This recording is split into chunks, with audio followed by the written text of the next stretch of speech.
Alright, it's Liam. I want to thank everyone at the Oasis Podcast, as you were.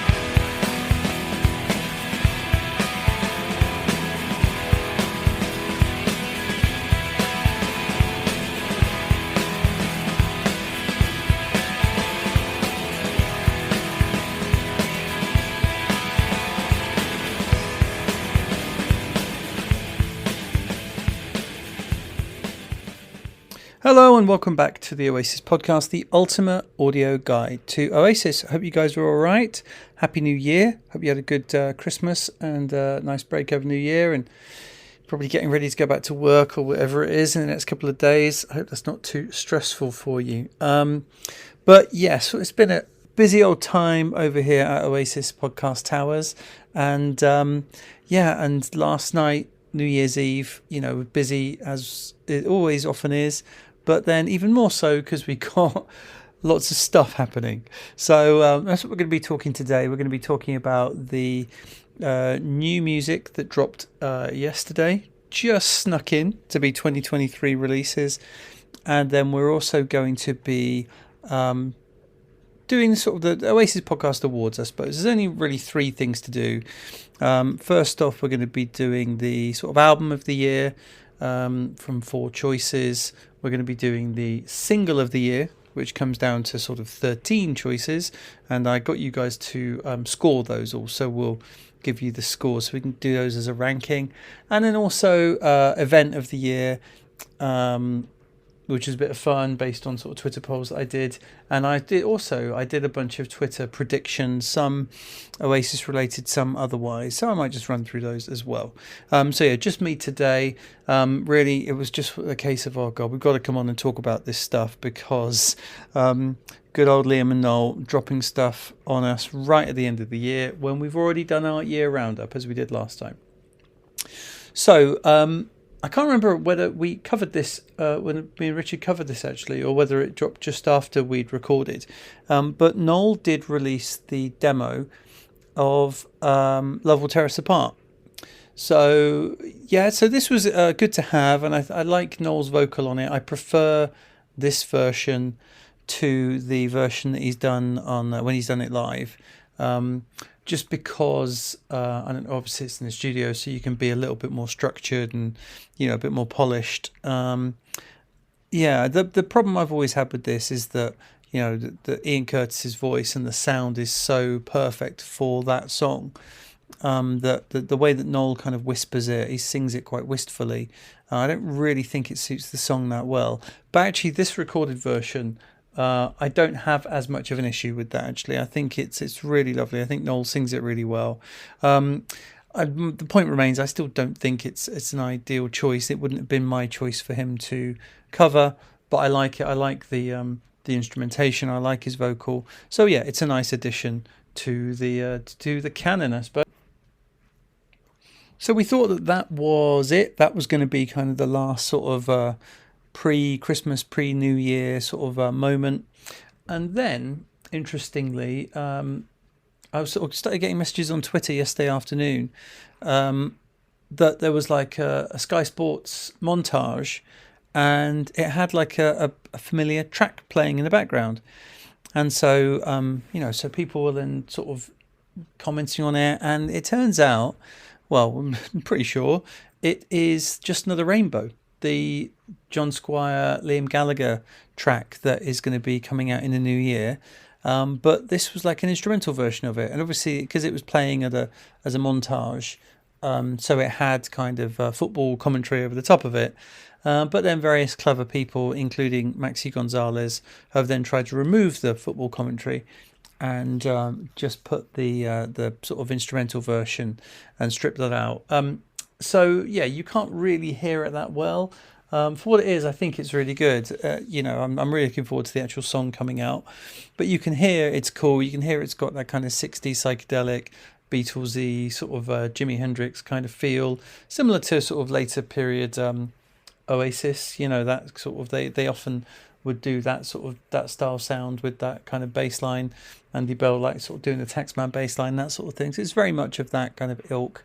But it's frustrating because you can't really hear it very well.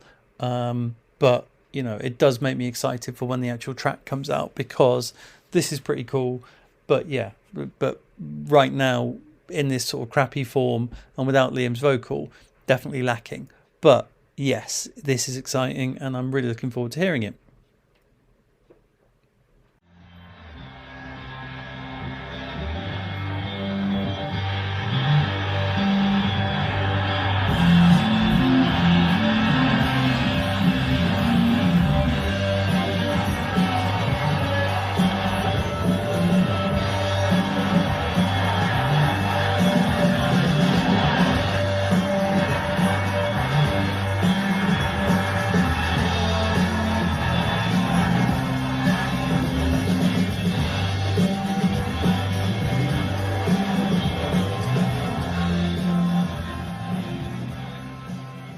And stop the clocks.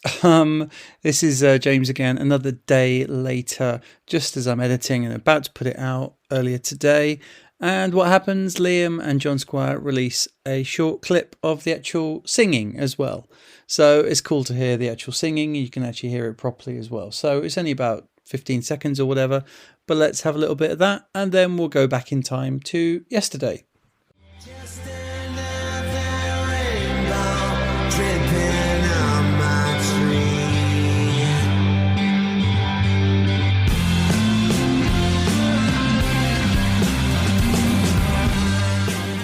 All right, so then you think, all right, well, that's definitely it then. There's nothing else is going to drop before the end of the year. We've I'd put out my all my tweets, getting you guys to rank, or not rank, getting you guys to score all of the different single releases that the Oasis guys have done this year. There's going to be nothing else coming out. And then yesterday evening, Noel drops a track called In a Little While demo. This is one actually he mentioned, I think, in an interview with Joe Wiley, that this was one. He was talking about it coming out on his acoustic album. So it's interesting whether this will then mean that this is sort of first track from that upcoming acoustic album, whether that will actually come out next year, or was it just literally just dropped as a bit of fun, a bit of a New Year present for us, like he's done before. Don't know, but what a great little song. What a great song. Let's give you a little clip and then we'll jump back in. Yeah, so I really, really like this. It's another one in that vein of Think of a Number, Dead to the World, that have got that. This does feel to me, whether it is or it isn't, it feels like it's been inspired by his divorce, because it just feels very sad and full of emotion. I mean, once again, when the lyrics... I actually looked at the lyrics because I was out. I couldn't listen to it, but I looked at the lyrics before I heard it, and I was a bit like, oh, he's talking about writing songs, that's what. And I just think, oh, don't do that, Like even in Dead to the World, he says, "I'm going to write a song. It won't take me long." You just think, oh, come on, don't do it. It's such a crutch to sort of lean on. And he does that here as well. So he says, the tune that I'm singing I might have borrowed. The truth that I'm telling might not be true. The gifts that I bring, they might be stolen. But I'm here right now. I'm going to give them to you. But actually, I do think it works really well because it is emotional, and it does feel like he's singing about a lost love to me. The one thing I thought that the verse was great. And then the chorus, when it kicks into that, they say it's over. Well, I don't believe it. They tell me it's gone, but that can't be true. And if it's lost, well, I'm going to find it. Turn me a page. Let's start anew. I almost felt like that was a bridge, and then it should have then had a chorus, but it doesn't. It goes back to the verse again. And then it goes back to that chorus. And then there is a bridge there, which is that yesterday's gone and I'm right behind it part. The storm, then it goes to weather metaphor again. The storm, when it comes, let it rain down on me. It's sad that it's true, but you laid it on the line. And then to the outro, in a little while you'll be free, and in a little while we'll be free, and it just sort of repeats and repeats.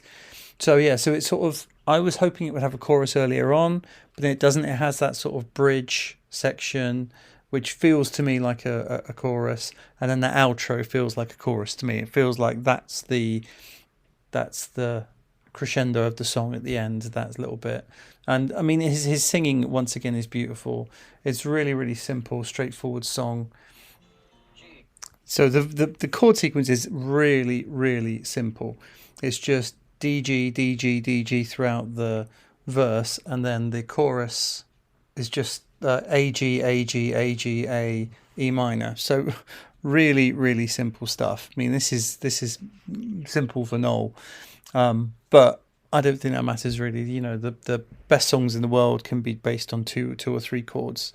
But yeah, it is really simple. It's really gorgeous, lovely melody, brilliantly produced. You know, even though it is really a demo, you know, I really like this sort of style, this very stripped down production. So yeah, great work from Noel, and a lovely little Christmas present or New Year's present just before the end of the year. All right, but let's look though. Did it suddenly sneak in to be the track of the year? Let's go through the rankings now of every track released by the Oasis gang as a single. So what I'm saying here is it's officially a single. Obviously these days you don't tend to get like physical releases on most singles. So it's just what is officially counted as a single, as in it was released to Spotify, it was released to Apple or whatever as a streaming track, as a streaming download. So that's what I'm kind of counting. But I'm not here including all of Andy Bell's stuff, because Andy Bell, often especially when Andy Bell's done, you know, a year with a solo album or something, then we'll definitely include his stuff. But he's just been so busy this year. I'm not including all the Andy Bell stuff, because if you look at his singles, he did a remix of a Pastel track. He did a bunch of stuff with Masal. So the album I've looked at in the albums of the year, but then he did some singles. So Hallow Gallow came out as a live track. He did remixes of Dot Allison, Unchanged, and then they released a couple of singles from that Masal Andy Bell album. Murmuration of Warm Dappled Light on Her Back After Swimming, and Tidal Love Conversation in That Familiar Golden Orchard. Yeah, he also did a remix of a track by Richard Olson, and a track called Projected Sounds from the Electric Sound Station live session. And he did a remix for a Steve Curralt track. Steve Curralt, who was in Ride. So that's cool. And then Glock as well. So that's his other kind of name. Did the tracks Dirty Hugs, Invocation, and That Time of Night. All came out this year as well. So a bunch of Andy Bell tracks and remixes came out this year. And, you know, most of them are really good. You know, I do really like his stuff.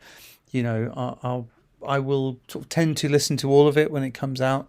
To be honest, not much of it sort of sticks with me massively, because a lot of it tends to be stripped back electronica or sort of dance music, which, you know, it's not huge amounts of melody or sort of catchy hooks. So it just tends to be like, you know, enjoyable background music is what I tend to find. It's just cool music to have on headphones while I'm working, or just on in the background, or, you know, it works really nicely.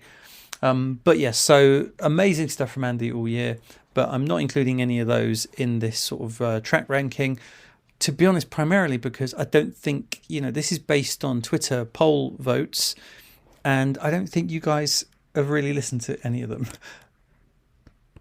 Or maybe a very, very few people have. And so therefore you put a poll up, what you're going to score out of 5. Most people aren't going to listen to it. It's not like you have to kind of listen to it before you're allowed to vote. And so, yeah, so I haven't included those, but, you know, they are really good and definitely are worth your time. And I have put out actually a Oasis and related singles 2023 playlist that's got all of those Andy Bell tracks on it. And yeah, I think it's definitely worth a listen, because they are very much enjoyable. But with that said, let's get on to the tracks that have made the Oasis related track of the year.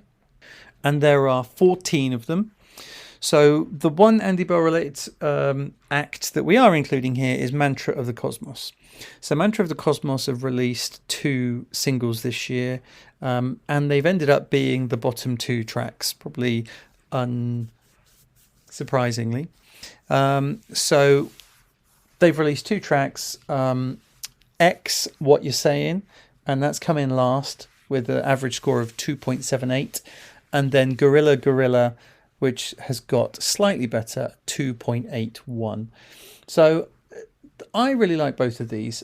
X, What You Saying has sort of, it starts off, it takes a while to get going, and the chorus goes like, X, what you saying? And it sounds like Girl, What You Doing by the Beatles, which is quite ironic because obviously Zach Starkey's playing drums.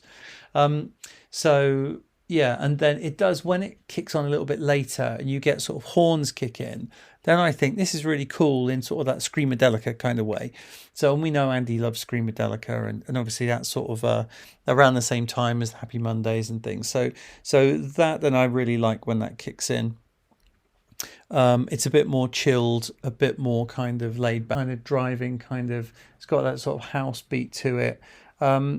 I suppose, but it sort of reminds me a little bit of Dare by Gorillaz, because it's sort of, just Shaun Ryder repeating stuff over and over again, and then and then this sort of cool beat in the background, which is fun. I do like it. I did enjoy it when it came out. I'll be honest, I was a little bit disappointed by it. I thought it, when you sort of, people are describing things as like, oh, it's psychedelic and it's crazy and things, you think, oh, that would be great, and then it was just like, okay, it doesn't really go anywhere massively for me, but it's a cool groove. So yeah, I did really like it.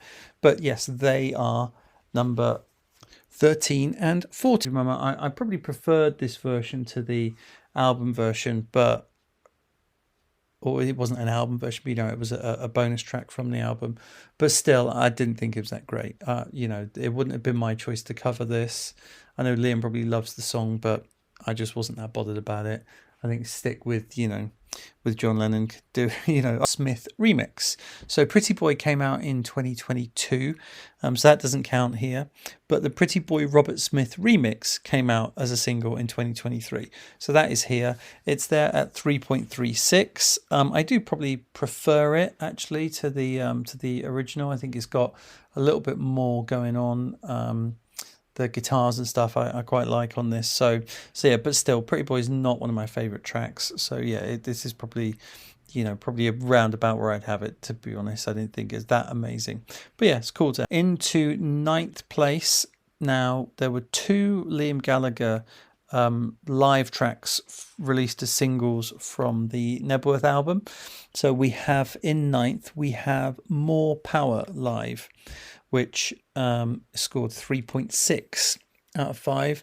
I really like this actually, and going back to it, I know it's sort of probably quite a divisive song because it's got that sort of choir on it and things, but I think with the Nebworth, I thought it worked really well, and the way he sings like, "You're never alone" and things like that, I thought was really, really powerful. Being there, because I was at Nebworth watching it, it was really powerful. It worked really well. And all the choir singing on it, the female backing singers singing on it were amazing. And I think this version is really, really cool. So, I wouldn't have put it any higher than this, to be honest, because I think with these sort of things, when you rate them or rank them, it's like, well, you are also ranking the fact that it isn't a new release. It's an older song that's come out. And then was the live version any different?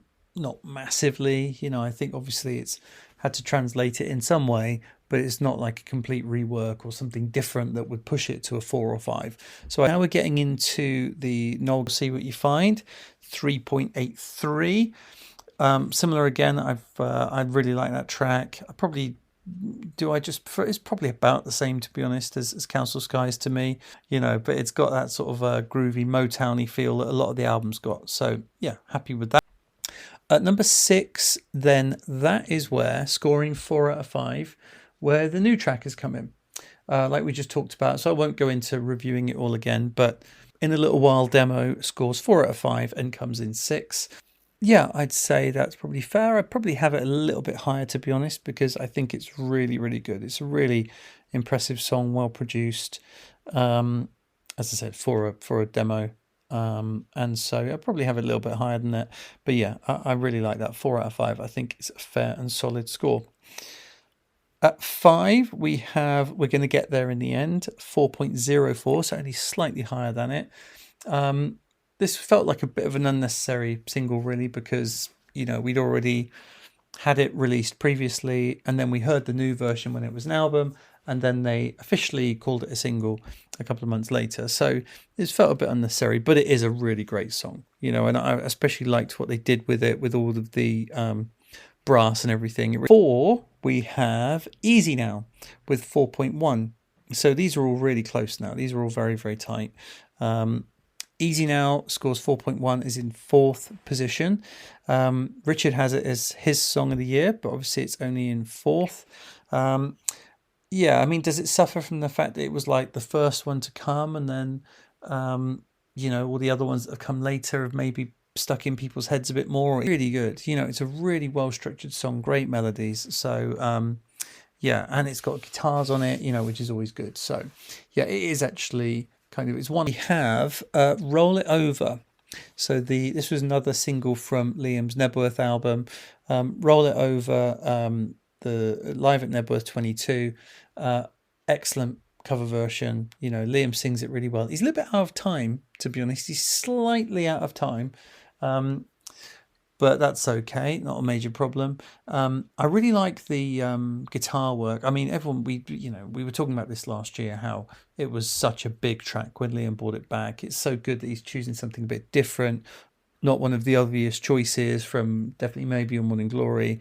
Great to have something from a later album, and it's brilliant. It's so epic, and especially with that setup like he had with the backing singers and everything, it was great. It worked so well. So yeah, I loved it. It scores 4.15 here, so only just ahead of Easy Now. But yeah, once again, should it be single of the year? We heard it last year, so I don't know if it should have been single of the year, because it's probably, it is great and it is a fantastic version. But yeah, for last year, it was a special thing, not so much for this year. So was in 2nd, we have the Abbey Road sessions. So this was Noel Gallagher. This was 2 tracks recorded at Abbey Road that's then been released as a single not too long ago, a month or so ago. And that was Master Plan and Going Nowhere. 2 Abbey Road sort of recorded sessions. And yeah, really good. I mean, I suppose when you're voting on Twitter, how can you score kind of, when you see, Master Plan and Going Nowhere? Well, obviously you're going to give that a 4 or 5 out of 5 because they're both brilliant songs. But then, well, should they be scoring higher than new songs that came out this year? Because these were just kind of, a rehearsal kind of reworked version of old Oasis classics, where he didn't really do a huge amount with them. And the one thing I did mention when we talked about this previously, I was a bit disappointed, is that they didn't have kind of the live brass and strings on them. And these 2 tracks are massively, important for the brass and strings, as composed and conducted by and arranged by Nick Ingman, who I've interviewed on here. So, so these were like really important elements of those songs, and they're not there. It's covered off by keyboards, which is fine. It's all good. And obviously they were rehearsing for the live tour, which was going to be doing that stuff with keyboards. But I felt that was missing from the, if they were in there, if it had been recorded, like Liam's Unplugged album or whatever, and so then they're doing those strings live, that probably would have moved it up a notch. But yeah, as it was like a good rehearsal footage from from them playing through, the band playing them really well, Noel singing them really well. The one thing I pointed out, actually, and I think this is great, is the drumming is great. Chris Sharrett really kicks the crap out of these 2 songs, especially Master Plan. His like fills are amazing, so definitely worth listening out for those. But yes, so the Abbey Road sessions, 4.43 out of 5 is Dead to the World. So Dead to the World was my track of the year. I think if you go back and listen to my review of it, I was really blown away by that song. Really, really found it touching, really moving. Every time I've listened to it since, it still has that effect on me. I think it's one of the best things that either of them have done for many, many years. I think it's exceptional.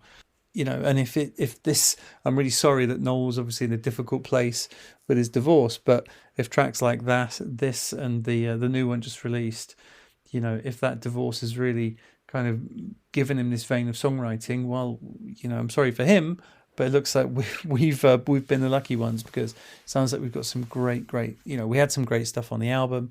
Obviously there's other tracks on the album I think are really good, like Think of a Number. It's maybe my favorite song on the album. It wasn't a single, so it doesn't count in this ranking, but yeah, that was a really special one for me. But yeah, Dead to the World was my track of the year, and it was your track of the year as well. And to be honest, I am pleased it beat Roll It Over and the Abbey Road Sessions, because those, I probably do prefer Master Plan over Dead to the World. Roll It Over, maybe probably about equal, but the fact that we've picked a new song, I think that's the important thing. So yeah, so there you go. So the track of the year, according to you guys and according to me, is Noel Gallagher's High Flying Birds. Okay, so now we have moment of the year. So I just put these together myself, and it was funny after last episode where Richard said that his moment of the year was, Noel in those interviews saying, "I fucking dare you to call me." So I put that in there. I also put the release of Council Skies, the announcement that Liam will be touring for Definitely Maybe 30th anniversary, and the announcement of the Liam Gallagher John Squire thing. And Liam Gallagher John Squire got 22%, Definitely Maybe 30 got 25%, I Dare You to Call Me got 26%, and Council Skies got 27%. So that was fun, I thought. So Council Skies just beat out Noel daring Liam to call him, which was fun. The other one I put as like the wholesome moment of the year, I'd say, was Liam adopting Buttons the dog. That was a big deal. And then the other one for me, in terms of the the thing of the year, for me it was the AI stuff. I know a lot of people don't like AI. A lot of people didn't like the sort of AI tracks, but I found it really interesting. The AISIS guys doing their thing, getting Liam to sing on it. Then getting to hear Liam singing tracks like Full On and tracks like, Soldier Boys and Jesus Freaks, or these different things. We did sort of 2 or 3 episodes covering AI type stuff. I found it fascinating. But yeah, I know a lot of you hate it, so I won't blather on about it anymore. But for me, the Oasis AI stuff was probably one. But here's the big one then, album of the year. So the 4 albums I've included here are Council Skies, the Master Plan 25th reissue, Nebworth 22, Liam Gallagher live album, and Andy Bell and Masal Tidal Love Numbers. So Andy Bell and Masal Tidal Love Numbers got 2%, which is understandable because probably only 2% of people heard it. Once again, as I said, I think it is a really enjoyable album. I'll probably listen to it more than I listened to the Master Plan and Nebworth, to be honest, this year. But yeah, 2% for that, understandable. This is the Oasis podcast. It's not like, the ambient electronica podcast. It is a brilliant ambient electronica album, but understandable why the Oasis podcast voters haven't chosen it. In third place, with 24% of the votes, it was Liam Gallagher live at Nebworth. So I was interested to see whether the Parker Monkeys might come out and get this to number 1, actually. But obviously it got to number 1 in the actual charts. But would it be number 1 album in this poll? And it hasn't. It's come in third with 24%, which I think is fair enough. It was a bit unnecessary, really. And it was the promotion and stuff was very, very minimal. We did that 1 gig, and there was very little actually promoting it at the time. I think the episode about it was like, Liam's got an album out, ? It was really not pushed at all. So it sort of came and went for me. I listened to it a few times when it came out, but I don't think it's that amazing. And obviously we'd had other live albums. We'd had the Oasis Nebworth live the previous year and things like that. So it just felt a bit unnecessary. But, it's good to have. The vinyl collectors have now got the vinyl. And, and it is a document for those that were there, or for those that couldn't be there. It's a document there forever. So that's cool. But yeah, inconsequential.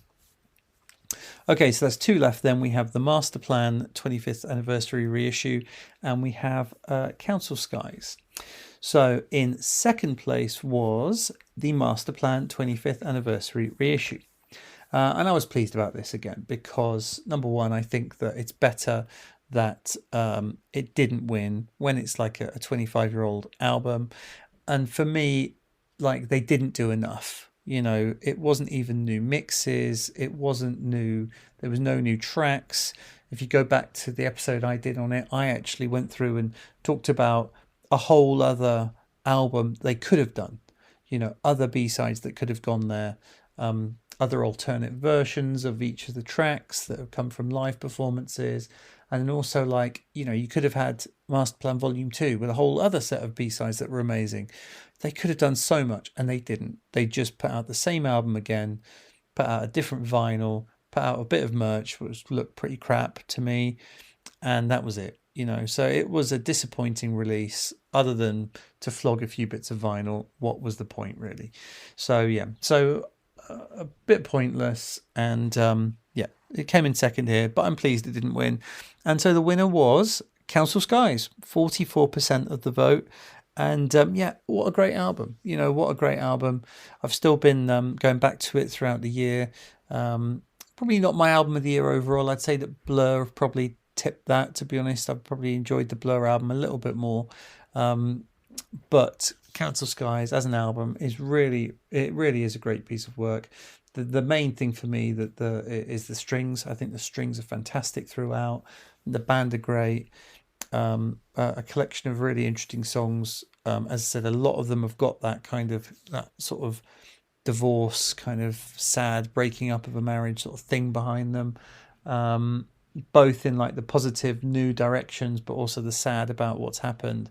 And and then a couple of the standout tracks, like I said, Dead to the World and Think of a Number, probably the two that really jump out to me as being really, really special.